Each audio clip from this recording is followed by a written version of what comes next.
Olá, meus irmãos, um bom dia a todos vocês. Estamos aqui mais um dia, hoje, continuando a leitura bíblica, essa jornada maravilhosa.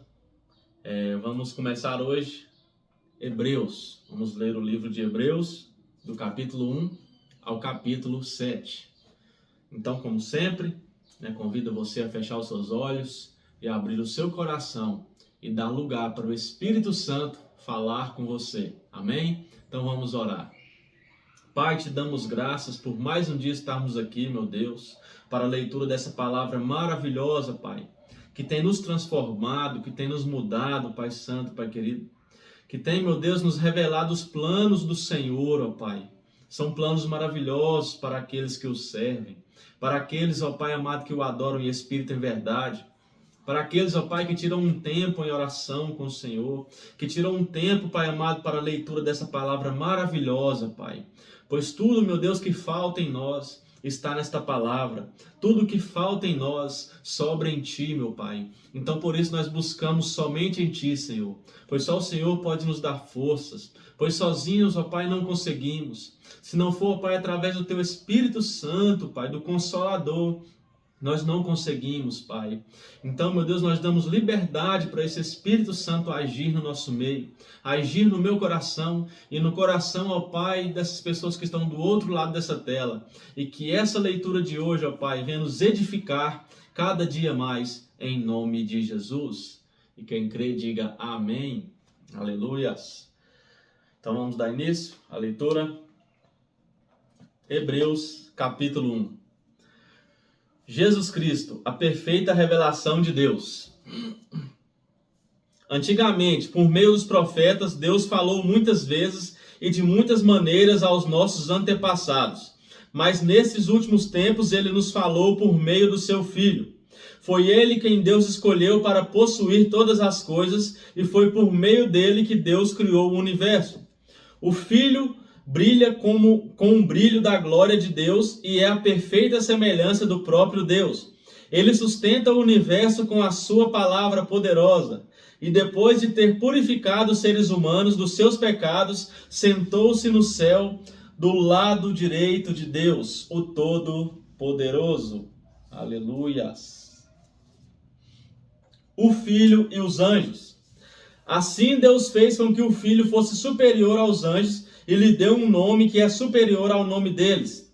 Pois Deus nunca disse a nenhum dos seus anjos: você é o meu filho, hoje eu me tornei o seu pai. E também não disse a respeito de nenhum anjo: eu serei o pai dele, ele será meu filho. Porém, quando Deus enviou ao mundo o seu primeiro filho, ele disse que todos os anjos de Deus o adorem.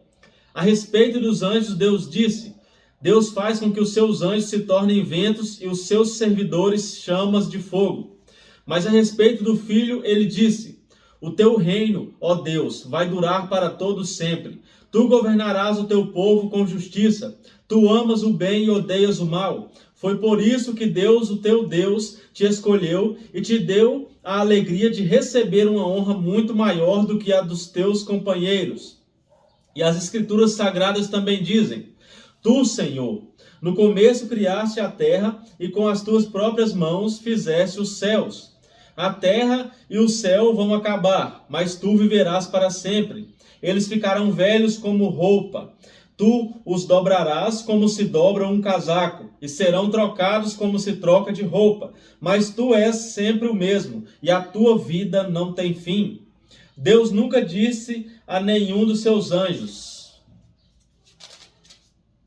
sente-se do meu lado direito, até que eu ponha os seus inimigos como estrado debaixo dos seus pés.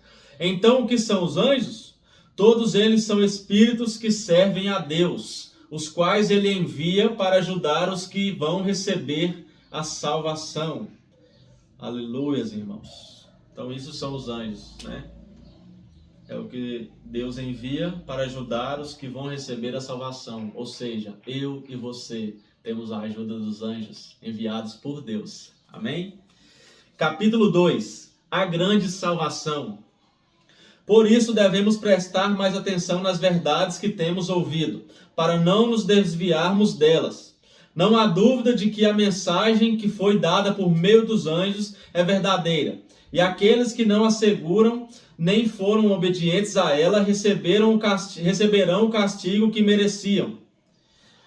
Sendo assim, como é que nós escaparemos do castigo se desprezarmos uma salvação tão grande? Primeiro, o próprio Senhor Jesus anunciou essa salvação. E depois aqueles que a ouviram nos provaram que ela é verdadeira. Ao mesmo tempo, por meio de sinais de poder, maravilhas e muitos tipos de milagres, Deus confirmou o testemunho deles. E de acordo com a sua vontade, distribuiu também os dons do Espírito Santo. Jesus Cristo, o Salvador. Pois Deus não deu aos anjos o poder de governar o mundo novo que está por vir, o mundo do qual estamos falando. Pelo contrário, em alguma parte das Escrituras Sagradas alguém afirma que é um simples ser humano, ó Deus, para que penses nele? Que é o ser mortal para que te preocupes com ele? Tu o colocaste por pouco tempo em posição inferior à dos anjos. Tu lhe deste a glória e a honra de um rei e puseste todas as coisas debaixo do domínio dele. Desculpa, irmãos. Quando se diz que Deus pôs todas as coisas debaixo do domínio dele, isso quer dizer que nada ficou de fora. Porém, não vemos o ser humano governando hoje todas as coisas. Mas nós vemos Jesus fazendo isso. Por um pouco de tempo ele foi colocado em posição inferior à dos anjos, para que pela graça de Deus ele morresse por todas as pessoas. Agora nós o vemos coroado de glória e de honra por causa da morte que ele sofreu. Aleluias. Pois Deus, que cria e sustenta todas as coisas, fez o que era apropriado e tornou Jesus perfeito por meio do sofrimento. Deus fez isso a fim de que muitos, os seus filhos, tomassem parte na glória de Jesus. Pois é Jesus quem os guia para a salvação. Jesus purifica as pessoas dos seus pecados, e todos, tanto ele como os que são purificados, têm o mesmo Pai. É por isso que Jesus não se envergonha de chamá-los de irmãos, como ele diz: ó Deus, eu falarei a respeito de ti aos meus irmãos, e te louvarei na reunião do povo. Diz também: eu confiarei nele.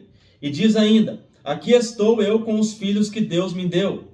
Os filhos, como ele os chama, são pessoas de carne e sangue. E por isso o próprio Jesus se tornou igual a eles, tomando parte na natureza humana deles. Ele fez isso para que, por meio da sua morte, pudesse destruir o diabo, que tem poder sobre a morte. E também para libertar os que foram escravos toda a sua vida por causa do medo da morte. É claro que ele não veio para ajudar os anjos. Em vez disso, como diz as Escrituras Sagradas, ele ajuda os descendentes de Abraão. Isso quer dizer que foi preciso que Jesus se tornasse em tudo igual aos seus irmãos, a fim de ser o grande sacerdote deles, bondoso e fiel no seu serviço a Deus, para que os pecados do povo fossem perdoados. E agora Jesus pode ajudar os que são tentados, pois ele mesmo foi tentado e sofreu. Jesus e Moisés, capítulo 3. Meus irmãos na fé, vocês que também foram chamados por Deus, olhem para Jesus, que Deus enviou para ser o grande sacerdote da fé que professamos, pois ele foi fiel a Deus, que o escolheu para esse serviço, assim como Moisés foi fiel no seu trabalho em toda a casa de Deus. Assim como a pessoa que constrói uma casa é mais importante do que a casa, assim também Jesus é mais importante do que Moisés. Uma casa tem de ser construída por alguém, mas Deus é construtor de tudo o que existe. Aleluias! E Moisés foi um servo fiel no seu trabalho, na casa de Deus, e falou das coisas que Deus ia dizer no futuro. Mas Cristo é fiel como filho, que dirige a casa de Deus. E nós seremos a sua casa se conservarmos a nossa coragem e a nossa confiança naquilo que esperamos. Aleluias! O descanso do povo de Deus.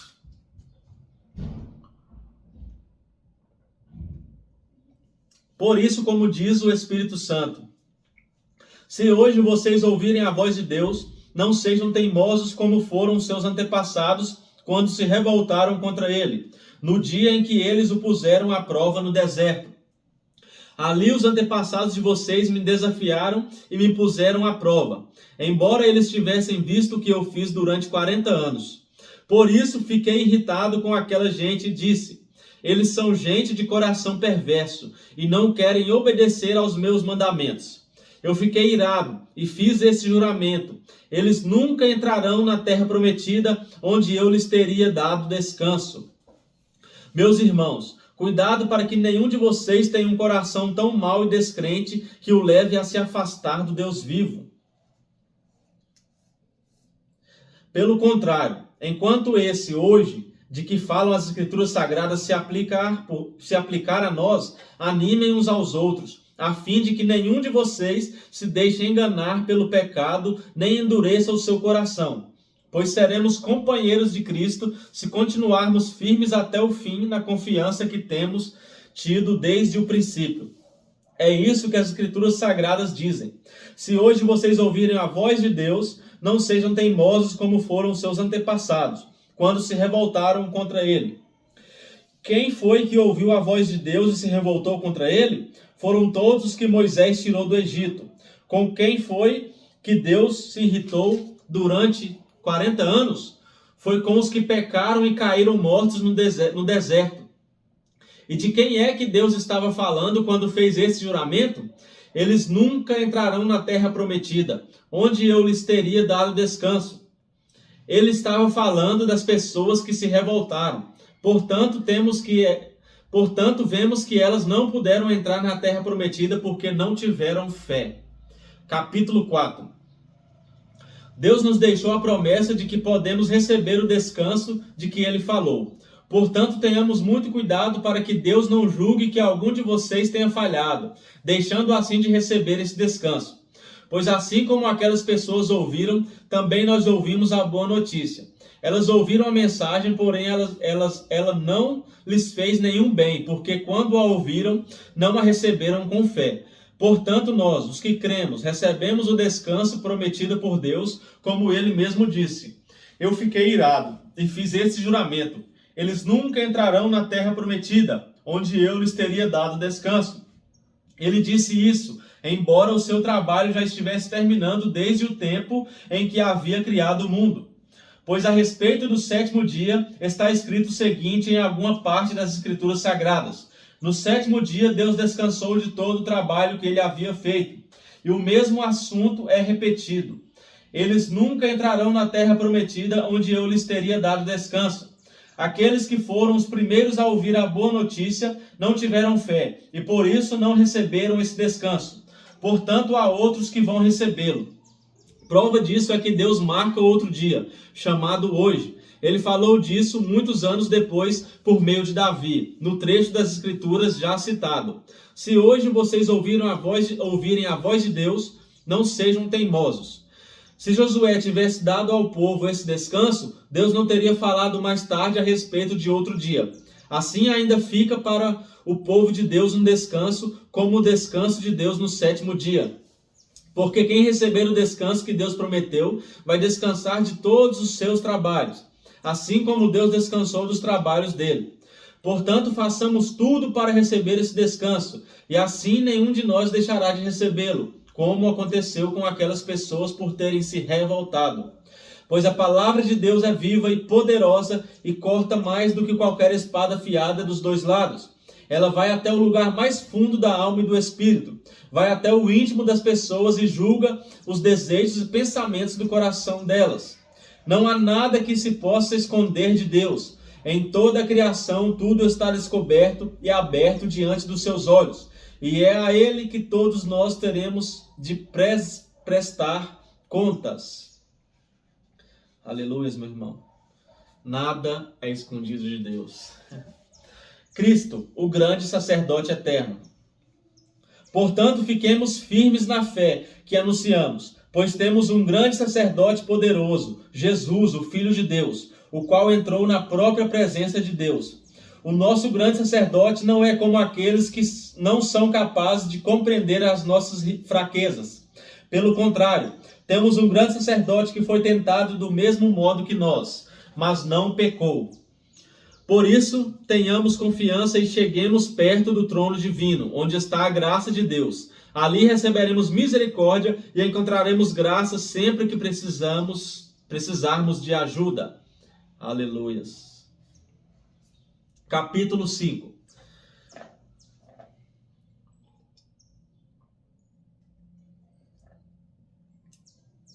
Cada grande sacerdote é escolhido entre os homens e nomeado para servir a Deus em favor do povo, apresentando a Deus ofertas e sacrifícios pelos pecados. Como ele próprio tem as suas fraquezas, pode ter paciência com os ignorantes e com os que cometem erros. E porque ele mesmo é fraco, precisa oferecer sacrifícios não somente pelos pecados do povo, mas também pelos seus próprios pecados. Ninguém escolhe para si mesmo a honra de ser grande sacerdote. É somente pela vontade de Deus que um homem é chamado para ser grande sacerdote, como aconteceu com Arão. Assim também Cristo não tomou para si mesmo a honra de ser grande sacerdote. Foi Deus quem lhe deu essa honra, pois lhe disse: "Você é o meu filho, hoje eu me tornei o seu pai." Em outro lugar das Escrituras Sagradas ele também disse: "Você será sacerdote para sempre, na ordem do sacerdócio de Melquisedeque." Durante a sua vida aqui na terra, Cristo, em voz alta e com lágrimas, fez orações e súplicas a Deus que o podia salvar da morte. E as suas orações foram atendidas, porque ele era dedicado a Deus. Embora fosse o Filho de Deus, ele aprendeu por meio dos seus sofrimentos a ser obediente. E depois de ser aperfeiçoado, ele se tornou a fonte da salvação eterna para todos os que lhe obedecem. Aleluia! Só ele é a fonte, meu irmão. E Deus o nomeou grande sacerdote na ordem do sacerdócio de Melquisedeque. O perigo de abandonar a fé. Temos muito o que dizer a respeito desse assunto, mas porque vocês custam a entender as coisas, é difícil explicá-las. Depois de tanto tempo, vocês já deviam ser mestres, mas ainda precisam de alguém que lhes ensine as primeiras lições dos ensinamentos de Deus. Em vez de alimento sólido, vocês ainda precisam de leite. E quem precisa de leite ainda é criança e não tem nenhuma experiência para saber o que está certo ou errado. Porém, a comida dos adultos é sólida, pois eles, pela prática, sabem a diferença entre o que é bom e o que é mau. Capítulo 6. Assim vamos em frente a fim de chegarmos ao ensinamento de adultos, deixando para trás as primeiras lições da mensagem de Cristo. Nós não vamos colocar de novo as bases dessa mensagem, isto é, a necessidade de abandonar uma vida inútil e de crer em Deus. O ensinamento a respeito dos batismos é da cerimônia de pôr as mãos sobre os cristãos, e a ressurreição dos mortos e o julgamento eterno. Vamos em frente. E se Deus quiser, é isso o que faremos. Como é que as pessoas que abandonaram a fé podem se arrepender de novo? Elas já estavam na luz de Deus, já haviam experimentado o dom do céu e recebido a sua parte do Espírito Santo. Já haviam conhecido por experiência que a palavra de Deus é boa e tinham experimentado os poderes do mundo que há de vir. Mas depois abandonaram a fé. É impossível levar essas pessoas a se arrependerem de novo, pois estão crucificando outra vez o Filho de Deus e zombando publicamente dele. Deus abençoa a terra que recebe a chuva, a qual muitas vezes cai sobre ela e produz plantas úteis para aqueles que trabalham nela. Mas a terra que produz mato e espinhos não serve para nada. Ela corre o perigo de ser amaldiçoada por Deus e acaba sendo queimada. Porém, ainda que falemos dessa maneira, meus queridos irmãos, estamos certos de que vocês têm as melhores bênçãos que vêm da salvação. Deus não é injusto. Ele não esquece o trabalho que vocês fizeram, nem o amor que lhe mostraram na ajuda que deram e ainda estão dando aos seus irmãos na fé. O nosso profundo desejo é que cada um de vocês continue com entusiasmo até o fim, para que de fato recebam o que esperam. Não queremos que se tornem preguiçosos, mas que sejam como os que creem e têm paciência, para que assim recebam o que Deus prometeu. A certeza da promessa de Deus. Deus fez a promessa a Abraão e jurou cumpri-la. E como não havia ninguém maior do que ele mesmo, Deus jurou pelo seu próprio nome. Ele disse a Abraão: eu prometo que abençoarei você ricamente e lhe darei muitos descendentes. Abraão teve paciência e por isso recebeu o que Deus havia prometido. Quando alguém jura, usa o nome de uma pessoa que é maior do que ele, e o juramento acaba com qualquer discussão. Deus quis deixar bem claro aos que iam receber o que ele havia prometido, que jamais mudaria a sua decisão. Por isso, junto com as promessas, fez o juramento. Portanto, há duas coisas que não podem ser mudadas, e a respeito delas, Deus não pode mentir. E assim nós que encontramos segurança nele, nos sentimos muito encorajados a nos manter firmes na esperança que nos foi dada. Essa esperança mantém segura e firme a nossa vida, assim como a âncora mantém seguro o barco.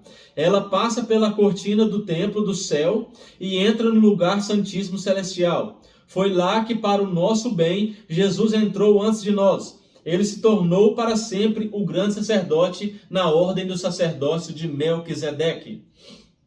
Melquisedeque, rei e sacerdote, capítulo 7.